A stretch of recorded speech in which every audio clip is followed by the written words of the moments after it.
To start with the greatest name of Almighty Allah, who created the universe, the sun, the moon, who runs rivers, lakes, and who runs the clouds full of rain. He has given us an opportunity to say prayer 5 times a day.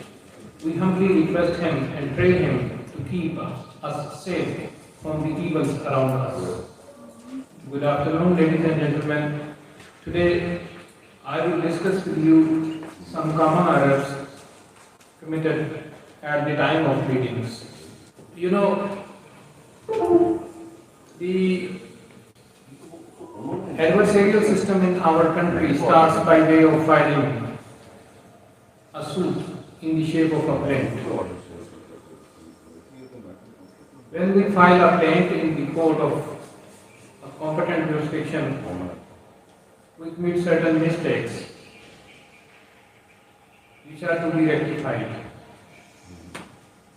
Likewise, nowadays, the 3 different kinds of the civil judges, senior civil judges are presiding in courts. When we are going to file a civil suit, we have to specifically address the name of the senior civil judge. If we are going to file a civil suit, we should mention the name of the court on the first line, like Senior Civil Judge, Civil Division. It means we are addressing the pleading to the Civil Division. When we have to file a family suit, we have to mention the correct name of the judge on the first line, that may be the Senior Civil Judge, Family Division. Similarly, the third Senior Civil Judge is the Senior Civil Judge, Criminal Division. So, when the first line of our drafting is incorrect, it will give a bad impression upon the personality of the upcoming young lawyer. So, I have enumerated few common errors and mistakes which we commit at the time of pleadings. We will see one by one. We have to mention the correct name of the court. If there is a mistake on the opening page of the pleading, it will give a bad impression about the author who has written the document. So we should avoid making mistakes on the first page of the petition. The name of the court should be written correctly, and the first page should be written correctly. The names of the parties should be spelled properly. Sometimes the names are very roughly spelled, which give another impression. The pronunciation and the correct name of the parties, the plaintiff and the defendant, should be spelled according to the name which the parties call themselves. We have to keep an eye on the first page of the pleading. When a suit is filed, the senior civil judge has to put his stamp on the first page. If we start from the one corner and we finish from the other corner, we leave no space on the first page. It would be difficult for the administrative side to put their stamp, to write the name of the judge to whom the case is being entrusted, and to mention the date of institution, to write the name of an advocate and the date of presentation. So you should have to make some space of about 8 to 10 lines. Such space should be left blank for the purpose of the court, so that the court receiving the case should place the stamp on the first page of it for the purpose of marking. Similarly, we should take care about the margins of the page. We have to leave a space on the one side of the page, because when the case is entrusted to any judge, the judge put the stamp of file, he writes the date and put his signatures. If we leave no place on the page, it will be difficult for the judge to put the file stamp on the margin. So, if there is no space, we put the file stamp on your written material, and it may hide the valuable contents of the drafting. Excessive and unnecessary emphasis. When we write the plaint, we have to give the brief facts. Brief facts means the brief facts. Sometimes we have seen upland which started from page 1 and ends at the page 50. So such kind of lengthy pleading which cannot be read by the party or the council or the presiding officer, it will be difficult for to understand. This is an art of advocacy. You have to reduce the facts to the brief level. So the contents should be brief. The sentence should be in a well-mannered arrangement. होता क्या है, आपने बयान करना है कि free camp का सामान भेज पड़ा हुआ, तो पहले शादी करेंगे, फिर रुखसती करेंगे, फिर सामान भेज देंगे, फिर उसकी तरतीब होगी। वो निजामुद्दीन कहता है कि वो किसी के घर गया, कहने लगा आपकी चारपाई चाहिए जरा। तो घर से एक आदमी निकला, उसने कहा जी बात ये है कि हमारे घर में एक ही चारपाई है, उसके ऊपर मेरी बेगम और मेरे वालिद साहब सोते थे, तो हम नहीं आपको ले सकते। तो सवाल करने वाले ने कहा तो भाई चारपाई नहीं देनी ना दें, लेकिन अपनी तरतीब तो कम से कम ठीक करें। तो प्लीडिंग्स जो होती है इसकी तरतीब ठीक होनी चाहिए। जो फैक्ट पहले आया है उससे पहले बयान होना चाहिए, जो बाद वाला है उसे बाद में होना चाहिए, और जो उसके बाद उस हिसाब से होना चाहिए। पंक्चुएशन का ख्याल रखना चाहिए। जहाँ पे समटाइम्स ऐसा होता है कि जब हम लिखने बैठते हैं तो एक पैरा शुरू करते हैं, we start a line, the page finishes but our sentence continues. होना ये चाहिए छोटे छोटे फिक्रे हों, स्मॉल सेंटेंसेस हों, जहाँ पे सेंटेंस खत्म हो वहाँ पे फुल स्टॉप लगे, जहाँ कॉमा की जरूरत है वहाँ पे कॉमा लगे, जहाँ पे अपॉस्ट्रोफी की जरूरत है वहाँ पे वो लगे। तो इसकी भी बड़ी अहमियत है, ये भी होनी चाहिए। Next slide please.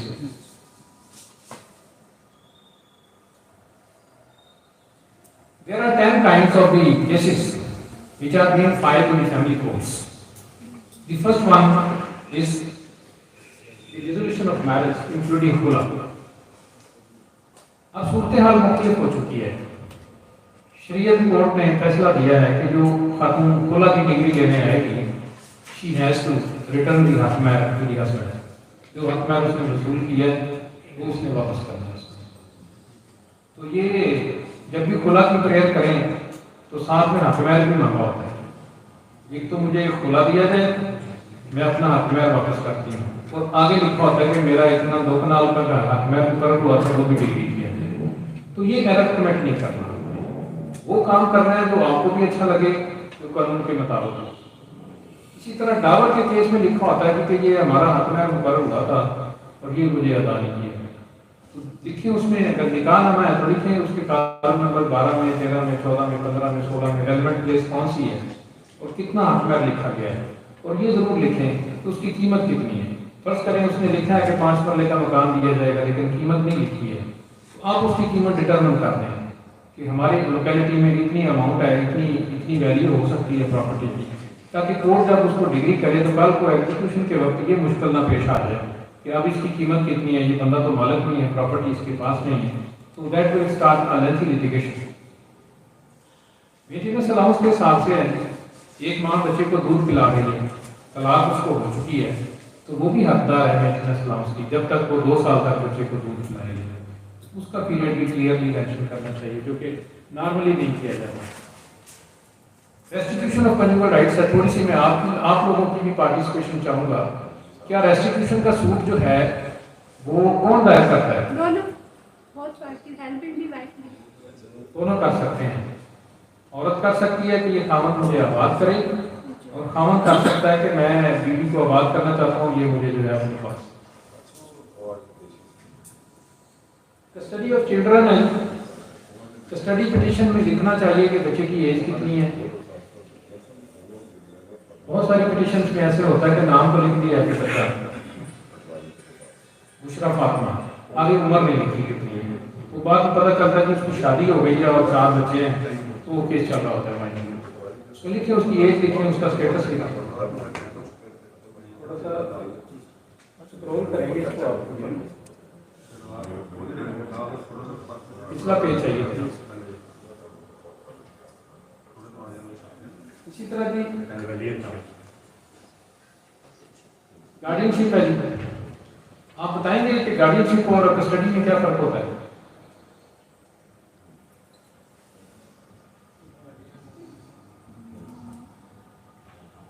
guardianship only seeking the recognition for the welfare or education purpose. Custody is the physical custody from one person to another person. 5वें नंबर पे कस्टडी है, उसका दावा दायर हो सकता है, एप्लीकेशन भी हो सकती है। 6ठे नंबर पे गार्डियनशिप है। गार्डियनशिप से मुराद गार्डियन ऑफ पर्सन भी है, गार्डियन ऑफ प्रॉपर्टी भी है। जब गार्डियन ऑफ पर्सन अपॉइंट होता है तो कस्टडी ऑटोमेटिकली उसी के पास होती है जो गार्डियन ऑफ पर्सन होता है। जब भी आपने गार्डियनशिप फाइल करनी है तो लिखना है कि इसकी कितनी प्रॉपर्टीज है माइनर। सपोज माइनर रहता है रेमिया खान में, एक प्रॉपर्टी उसकी लाहौर में है, एक मुल्तान में, एक रेमिया खान में, तो आपने 3 अलग से सूट की फाइल करना है। एक ही फाइल करेंगे और उसकी डिटेल बता देंगे प्रॉपर्टी कितनी है, कहाँ पे सिचुएटेड है और उसकी value. Sir guardianship in same person के लिए हो सकती है? जी पोसेशन जैसा करते हैं court of protection mental health ordinance के तहत। आगे आगे जी जस्टिफिकेशन ऑफ मैरिज, ये क्या होता है?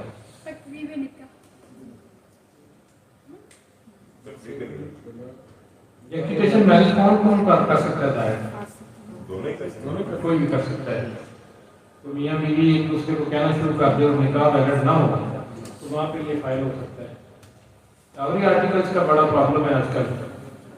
समटाइम्स ऐसा होता है कि हिंदू कानून दावा कर रही है और लिस्ट में जाए नमाज भी है, कुरान मजीद भी है, बेल भी है, ये चीज़ें होती हैं। तो ये कंप्यूटर ऑपरेटर से ये देख के आपने करनी है कि जो चीज़ें डावरी में दी जाती हैं वही हैं। ऐसा ना हो कि आप वो चीज़ें मेंशन कर दें जो किसी ने ऐसे ही मेंशन की हुई हैं और जो दी ना जाती है, और उसकी वैल्यू भी बताएं कि कितनी प्रॉपर्टी है, ये कितनी वर्थ है इसकी। समटाइम्स ये होता है कि शादी हुई है 1998 में, लिस्ट में लिखा हुआ है कि इसको मोबाइल फोन दिया गया जो कि 2022 में आ रहा है, तो वो भी देखना है कि जो चीज़ है जनरल वही लिखनी चाहिए। ये है जी property and belongings of wife and child. इसका कोई दावा आज तक हमारे पास नहीं आया। 13 साल सर्विस हो गई है, कभी किसी ने दावा दायर नहीं किया। हालांकि खातून कहती है कि मेरे कपड़े, जूते, जेवरात, सामान उसके घर रह गए हैं। अगर माइनर चाइल्ड है तो उसका भी तो कोई ना कोई होगा ना, कोई बैग, बस्ता, कोई जूता, कोई कपड़ा, कोई चीज़, तो उसकी बिलोंगिंग्स का भी सूट फाइल होना चाहिए, किया जा सकता है। और ये लास्ट पॉइंट है 10th, ये अमेंडमेंट के तहत एंटर हुआ। इससे पहले ये होता था कि जो शराइत होती थी निकाह नामा की, वो फैमिली कोर्ट एंटरटेन नहीं करती थी, उसके लिए सिविल सूट फाइल किया जाता था, तो सिविल जज साहब समाप्त करते थे। अब ये अमेंडमेंट के बाद इसको शामिल कर दिया गया है। Any matter arising out of निकाहनामे से रिलेटेड कोई भी मामला होगा तो वो फैमिली कोर्ट में दायर होगा, वही उसको decide. Next page.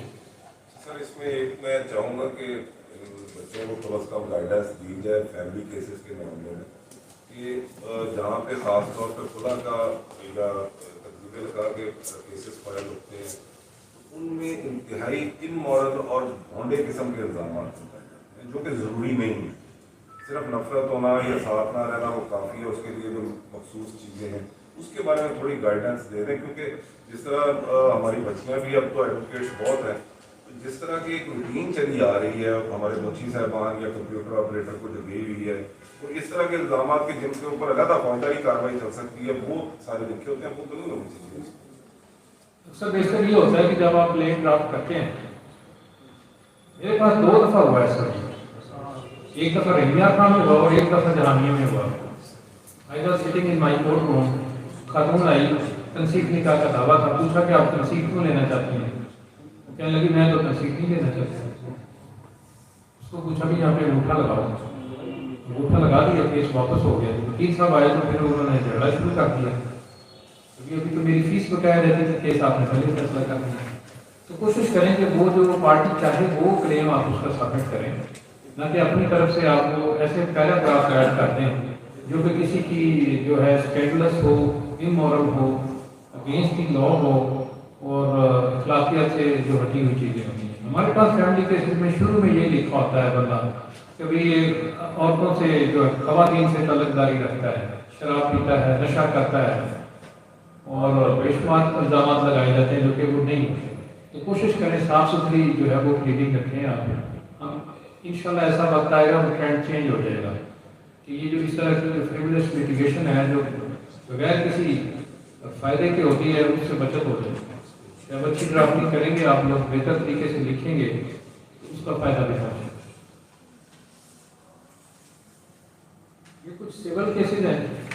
Civil cases में भी कभी कभार मिस्टेक्स हो जाती हैं हमसे। मसलन एक बंदे ने दावा दायर किया suit for declaration for correction of his date of birth in CNI। अब शनाख्ती कार्ड की कापी तो लगाई है दावे के साथ, लेकिन अर्जी दावे में लिखा ही नहीं है कि शनाख्ती कार्ड का नंबर क्या है। यहाँ से दावा जो है वो चला जाता है Islamabad for the purpose of written statement. वो 2 महीने बाद वो ऑब्जेक्शन रेज करते हैं कि जी इसका तो नंबर ही नहीं लिखा हुआ, तो क्या हम अप्लाई करें, क्योंकि हमने तो कंप्यूटर से देखना है कि इसका क्या नाम है कैसे। तो कोशिश करें कि उसमें सिविल लिटिगेशन में भी आप जो प्रॉपर पर्टिकुलर्स हैं वो प्रोवाइड करें। ये टार्ट क्लेम्स हैं, लॉ ऑफ टार्ट्स आपने पढ़ा है, कोई बताएगा काजेशन क्या होती है? Anybody from the hall? वजह सूट फॉर समथिंग वजह लॉ ऑफ काजेशन जो है उसके बेस पे टार्ट सारा चलता है। एक बंदे ने दूसरे बंदे को बुरा भला कहा, कोई चिट्ठी लिख दी, कोई अखबार में गलत खबर लगवा दी उसकी, उसके खिलाफ वो डैमेजेस क्लेम कर सकता है। इस तरह के सूट्स में आपने स्पेसिफिकली लिखना होता है कि मेरा कितना नुकसान हुआ है, मेरी कितनी इसने खराब की है। लोग कोर्ट फीस से डरने के लिए क्लेम करते हैं 25,000 रुपये ताकि इस पर एग्जाम हो जाए कोर्ट फीस। तो वो जो है फैक्ट्स को आपने क्लियरली लिखने हैं, कोई सिविल सूट हो, फैमिली केस हो या क्रिमिनल लिटिगेशन हो। नेक्स्ट पेज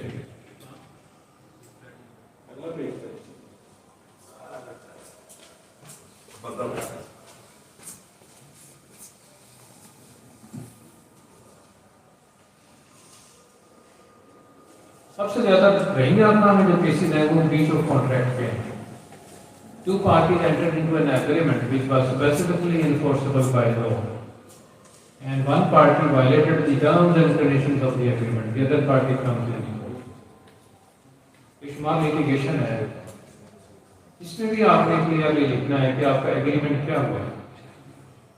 4 चीजें आपने हमेशा ख्याल रखनी है whenever you are drafting an agreement, a contract or a suit for specific performance. Number 1, date. Number 2, time. Number 3, place. Number 4, witnesses. ये चीज़ें आपने डिटेल्ड बयान करनी है whenever you are going to draft a plain or written statement, ताकि ascertain किया जा सके कि what are the correct things. Next. हम बैठ जाओ अभी के बाद में सॉल्व वो वैसे रोल भेज दे अगले दिन लेता रहेगा। अच्छा जी, आप बताएं कि इक्विटेबल क्लेम्स क्या होते हैं? हम यहाँ से शुरू करेंगे, पहला सोफा जो है फर्स्ट सोफे। What are the equitable claims? Equity पढ़ा है आपने, स्पेसिफिक रिलीफ एक्ट पढ़ा है, तो क्या होता है क्लेम्स?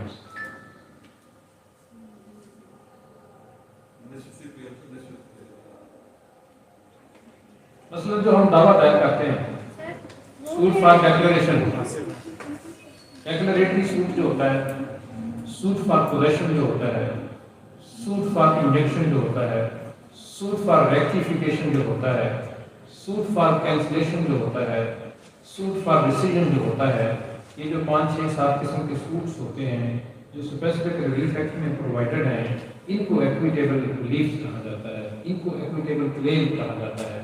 ये इक्विटेबल क्लेम्स आपने जब भी बयान करने हैं तो इनकी जो है वो बताना है कि क्या जरूरत है। ये मैं इस स्टेज पे खड़ा हूँ, मैं आप लोगों को देख सकता हूँ। एक छोटा बच्चा है वो आपको देखना चाहता है, 2 बॉक्सेस हैं, एक आपने मुझे दे लिया, एक उस बच्चे को दे दिया। वो नीचे बॉक्स रख के भी खड़ा होता है लेकिन आगे से हाल को वो नहीं देख पाता। लॉ कहता है, लॉ ऑफ इक्वालिटी कहता है जी ठीक है आपने 2 चीजें थी तकसीम करने दोनों में, लेकिन इक्विटी ये कहती है कि नहीं, वो छोटा बच्चा है, ये दोनों बॉक्सेस उसको दे दिए जाए, उसको ऊपर खड़ा कर दिया जाए तो उसका व्यू क्लियर हो सकता है, वो आगे से सही तरह से देख सकता है। तो इक्विटेबल क्लेम जब भी आपने करना है तो उसमें आपने इक्विटेबल रिलीफ जरूर मांगना। मसलन आपने सूट फाइल कर दिया कि ये मेरी ज़मीन है, मेरे वालिद से मुझे मिली है, दूसरी पार्टी ने इसका इंतकाल अपने नाम पे करवा दिया, इंतकाल आपने मंसूख कराना है और साथ में कब्जा आप मांगते होंगे। अब क्या होता है कि दावा डिग्री हो जाता है, इंतकाल जो है, रजिस्ट्री जो है वो कैंसिल हो जाती है, पोजेशन आपने मांगी नहीं। नया सूट भी नहीं फाइल कर सकेंगे सेक्शन 42 स्पेसिफिक रिलीफ एक्ट के तहत। एग्जीक्यूशन पिटीशन में भी कोई फायदा नहीं होगा। तो कोशिश करनी चाहिए कि whenever you are drafting any equitable claim, you must mention the equitable remedies which are available at the time of filing. Next. ये बड़े केस हैं बानो बाजार के, जायदादें हैं, एक ने किराए पे दी हुई है, दूसरे ने दी हुई है और मालक कोई भी नहीं है, मालक PMA है या CMA है या कुछ वाई को मतलब ये प्रोविंशियल गवर्नमेंट है, ये महकमा औकाफ है, ये कोई और है। Whenever you are drafting a petition for ejectment between the landlord and the tenant, उसमें लिखें कि कहाँ आपने अपना एग्रीमेंट किया, कितना उसमें किराया तय हुआ, सालाना इजाफा कितना था, कब इसने खाली करना था, उसकी डिटेल होनी चाहिए। नेक्स्ट,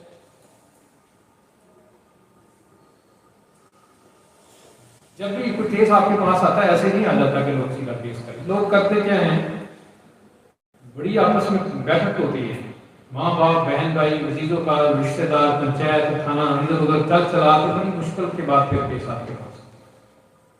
तो केस को सीरियसली लेना चाहिए। आप मजाक में हंसी में आप उसका दावा दायर करते हैं और आप उसमें करेक्ट पर्टिकुलर नाम क्राफ्ट करें जो आपको चाहिए करने वाले, तो नुकसान होता है।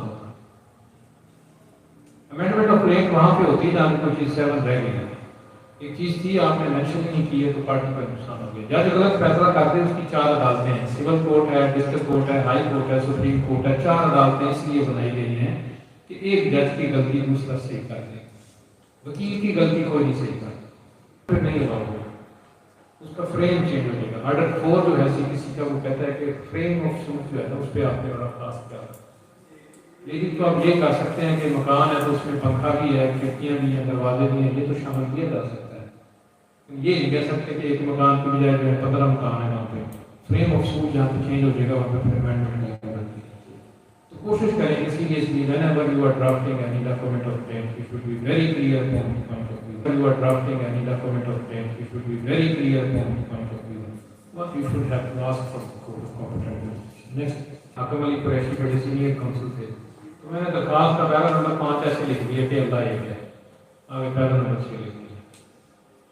तो जवाब जब आया तो उसमें तो वही रूटीन थी कि वजह लाइल में इनकार है, वजह लाइल में इनकार है, गलत है, गलत है। तो पढ़ें, जब भी whenever you are writing a reply to any application, any claim, you should go through the contents of the same. Without discussing the contents, you cannot write the correct reply or answer.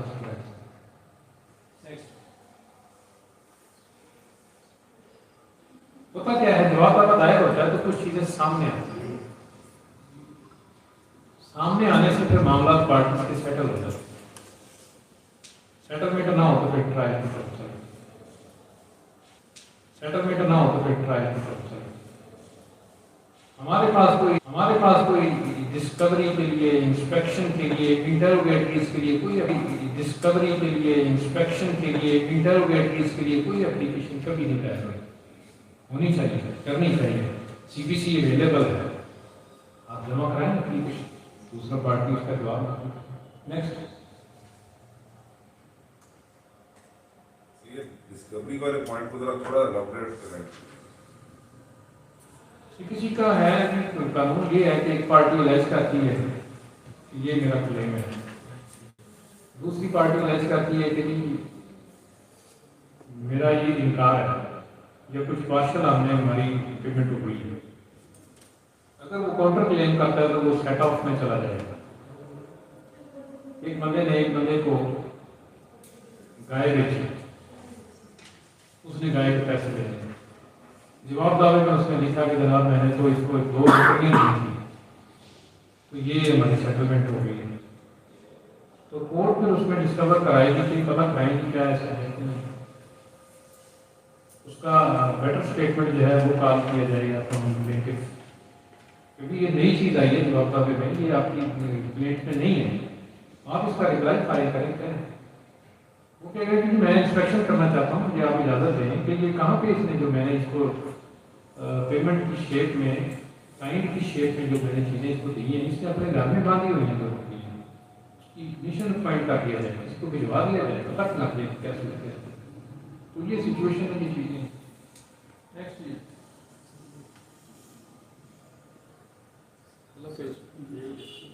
Discovery की application किसी time भी दे सकते हैं? नहीं, ये आप किसी ने ऑर्डर 9A में कहा है कि आपने इनिशियली टाइम पे देनी है। दावा बहस अपील पे है तो आप एप्लीकेशन लेके चले जाएं, वो नहीं मिलता है। ऑर्डर 9A CPC कहता है एनी काइंड ऑफ एप्लीकेशन जिसमें डिस्कवरी है, इंस्पेक्शन है, लोकल कमीशन है, इंटरवेटरी है, whatever the application you want to file वो लगा दें साथ। अगर दरखास्तें चलती रहें तो फिर केस का फैसला नहीं हो सकेगा। सही बात।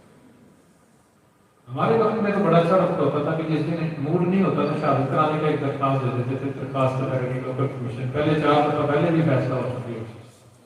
अब वो केस जवाब दरखास्त पे करा जाता था, पेश कर जाता था। अब CPC अमेंड हो चुकी है, 1908 की बजाय अब 2022 आ गया। अब चीजें उन्होंने चैनलाइज कर दी, कहते हैं कि बाद में आप एप्लीकेशन नहीं दे सकते। ये ट्रायल शुरू हो जाता है। ट्रायल में क्या होता है,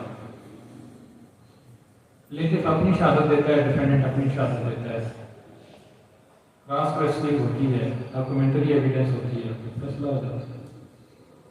ट्रायल में कोशिश करेंगे पार्टी से पूछें कि क्या चीज़ें हैं, कैसे कैसे करना है। पार्टी से मशवरा करने से बहुत सारी चीज़ें क्लियर होती हैं, पूछने से सुनने से बड़ी चीज़ें क्लियर होती हैं।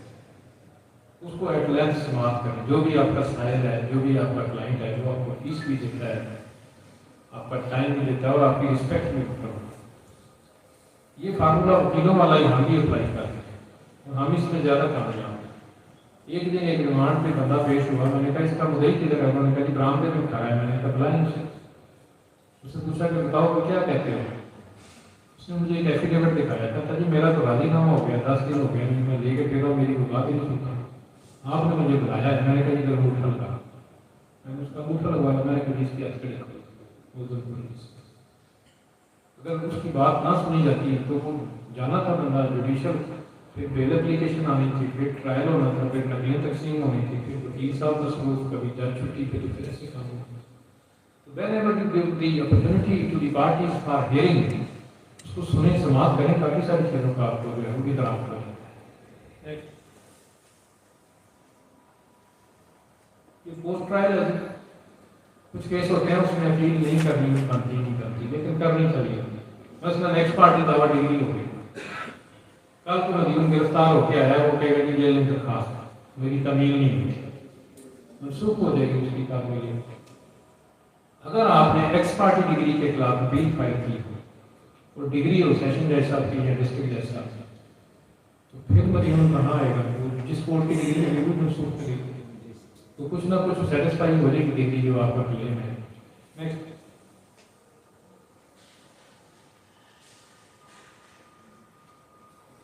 इंटरमीडिएट सूट क्या होता है? इस साइड से बताएंगे anybody from the second sofa, what is the intermediate suit?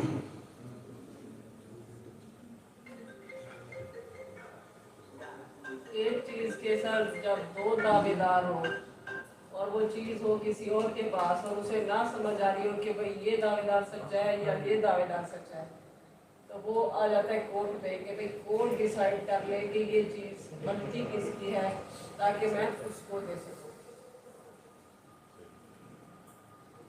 ठीक है मैडम, ने बिल्कुल सही जवाब दिया है। इसका इंटरमीडिएट सूट भी हमारे पास कभी नहीं है। पार्टीशन के बेशुमार दावे आए हैं और बेशुमार अपने फैसले।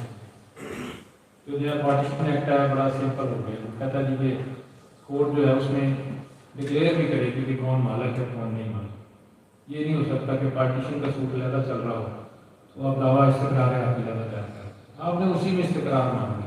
अगर आप मुद्दई हैं तो अपने अर्जी दावे में क्लेम करेंगे, अगर आप मुद्दा हैं तो अपने जवाब दावे में क्लेम करेंगे, फिर डिक्लेयर को करेंगे मालक कौन है, कौन कितना मालक है, उसकी मलकियत पहले डिसाइड हो जाएगी, फिर पार्टीशन जो है वो प्राप्त होगी। कैंसलेशन के केसेस हमारे पास बेशुमार आते हैं। कैंसलेशन ज़्यादातर इंतकाल की होती है या कैंसलेशन होती है रजिस्ट्री की। यहाँ पे ये एक ट्रेंड है कि एक कॉलोनी है उसमें 10 प्लाट है, कुछ गलियों का रकबा है। अब क्या होता है, जैसे वो गलियों का रकबा जो है वो शो कराते तो वो नक्शा किसी का, किसी का मकान, किसी का रजिस्ट्री होती है। तो वो भी आप कोशिश करें कि जब आप ड्राफ्ट करें सूट फॉर कैंसलेशन तो उसके कंटेंट्स पर्टिकुलर्स दें कि असल मालक कौन है, उसकी उसका नक्शा क्या है, आप कौन है, आपका क्या स्टेटस है, और जो आपको रिलीफ चाहिए वो क्या है, और जो जो डिफेंडेंट ने आपके साथ किया है उसकी क्या। ये कह देने से कि ये रजिस्ट्री जाली है, फर्जी है, गलत है, कैंसिल की जाए, वो अपना था। एडवांस एज आ गई है, मॉडर्न दौर है, उसको थोड़ा सा अपनी रीड को चैनलाइज करना पड़ेगा।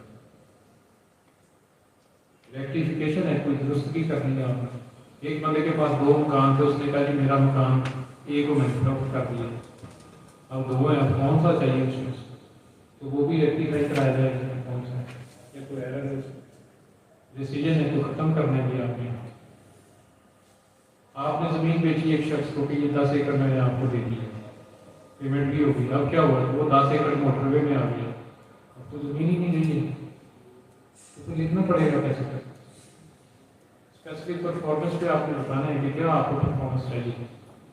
एक बंदे से आपने 2 एकड़ ज़मीन खरीदी, 1 एकड़ उसकी चलेगी मोटरवे में, 1 तो बच गई, उसका लिखेंगे कि जो 1 बच गई है वो मुझे दे दी जाए, और जो मोटरवे में चली गई है उसकी मुझे रिटर्न कर दी जाए, अमाउंट पैसे दे दिए जाएंगे। आपका एग्रीमेंट हुआ था 1980 में, उस वक्त डॉलर 2 रुपये का था, अब डॉलर की रेट और आप उसको कहेंगे कि जो वापस करनी है कीमत वो मौजूदा प्रेजेंट रेट के हिसाब से मुझे रिटर्न।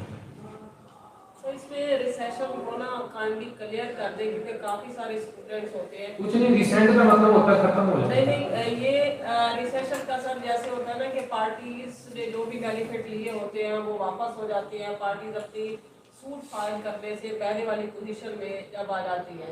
तो ये रिसेशन पे अक्सर, क्योंकि ये है अपना टॉपिक थोड़ा टफ है, क्योंकि काफ़ी सारे थ्योरेटिकल पॉइंट ऑफ व्यू से तो पढ़ के बच्चे आए बैठे हैं, लेकिन प्रैक्टिस में इस तरह के दावे नहीं होते।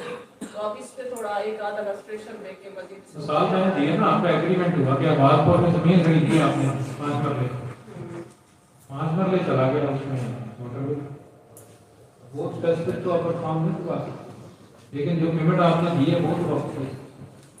इसी पे सर आपने सौदा किया, ए ने बी के साथ एग्रीमेंट किया कि ये जो मेरा सफेद घोड़ा है ये मैं 5 लाख में आपको बेच रहा हूँ,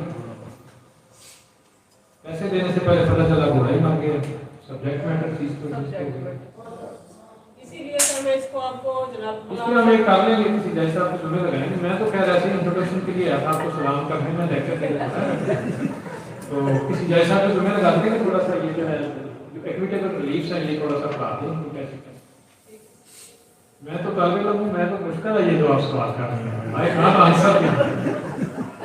असल में सर मैं आपके सिर्फ 1 सेकंड के लिए मैं इसलिए कह रही थी कि पार्टी आई है एक अगले दिन मेरे पास, उनका बनता ये दावा था उनकी प्रॉपर्टी चली गई है रोड में, अब वो आए हुए हैं मनसूखी अपना कैंसिलेशन में। तो मैं इसीलिए आपसे ये सवाल मैंने दोबारा पूछा कि इसको आप क्लियर कर देता कि मैं वो अपना दावा सिद्ध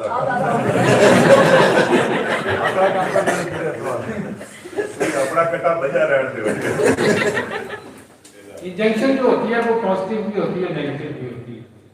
किसी शख्स को कोई काम करने का कहा जाए तो पॉजिटिव इंजेक्शन होता है। मसलन एक डॉक्टर ने आपसे फीस तो ले ली है, अब आपको मेडिसिन नहीं देना, तो आप इंजेक्शन जारी करवा सकते हैं हुक्म इम्तनाई ताकीदी, ये काम कानून के मुताबिक करना बनता है, आप करें। लेकिन आप ये नहीं कर सकते, एक डॉक्टर को आपने ऑपरेशन के पैसे दिए, डॉक्टर फौत हो गया, आप कहते हैं तुम्हें छोटा बच्चा ऑपरेशन कर दे इसका, तो वो नहीं करवा सकते।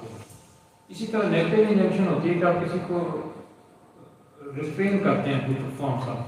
मसलन यहाँ पे एक ब्रांड है क्वालिटी एस्टेट, वहाँ पे एक बंदा काम करता है, उसने काम सीख लिया, उनका एग्रीमेंट हुआ है कि भाई ये बंदा जो है नौकरी छोड़ने के 5 साल तक आइसक्रीम का कारोबार नहीं करेगा और हमारी दुकान के सामने दुकान नहीं बनाएगा। अब वो क्या करता है, वहाँ से छुट्टी लेता है और उसके सामने शॉप बना लेता है, उसको रिस्ट्रेन करने के लिए कि he could not run his business in front of the business place, you can seek negative injunction। ये भी बहुत कम, बल्कि कभी नहीं देखा कि कोई नेगेटिव इंजेक्शन का केस। ये शायद हमारी अभी सबक थोड़ी है, 12-13 साल में बंदा सीखता क्या है। एग्रीमेंट से यहाँ पे इस तरह के नॉर्मली एग्रीमेंट होते हैं। Next please, any other slide please.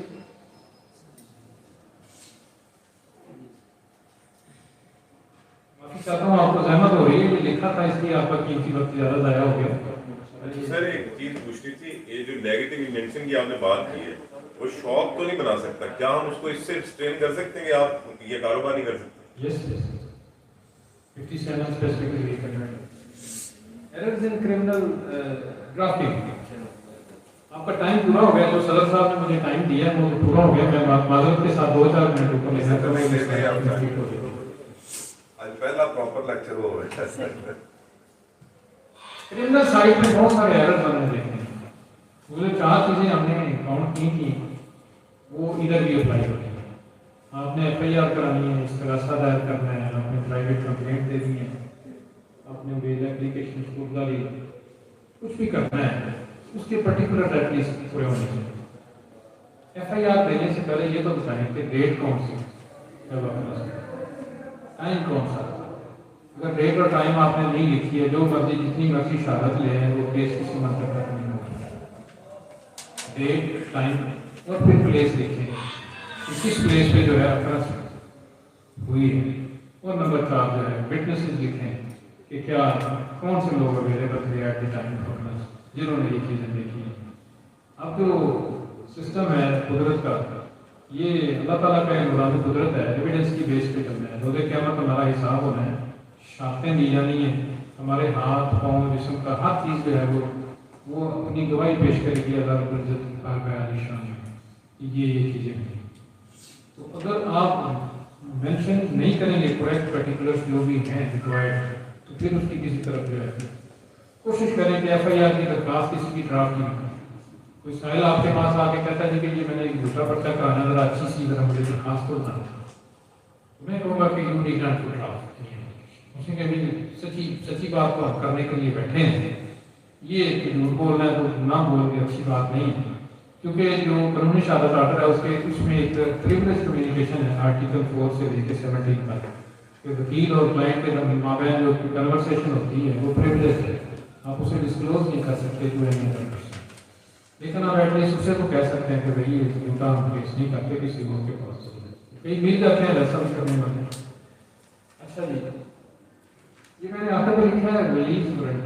Sometime ये होता है कि जमानत आपकी होगी, मुचलका जमा हो गया, रोजगार चलेगी, बंदा जेल वाले बच गए।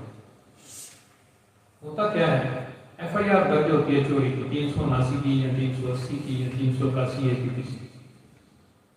ड्यूरिंग द इन्वेस्टिगेशन पुलिस वाले उसमें एक दफा लगा देते हैं 411, या चोरी शुदा चीज बरामद हो जाती है, या कोई उससे पैसे रिकवर कर लेते हैं कि ये इतने पैसे इतने पेश किए या इसके वालद ने पेश किए। और अब वो जब FIR दर्ज होती है उस वक्त तो चोरी की फैंस होता है 380 या 379।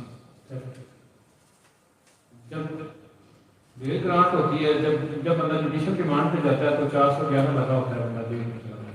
कोशिश करें रिमांड पेपर जरूर देखें। जब भी whenever you are feeling the release of car, you must consult with the latest contents of the remand paper.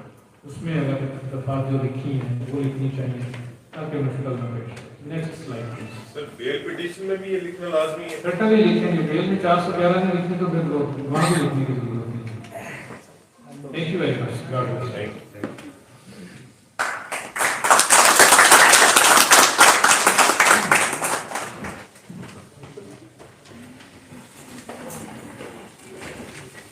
Laptop दे दें।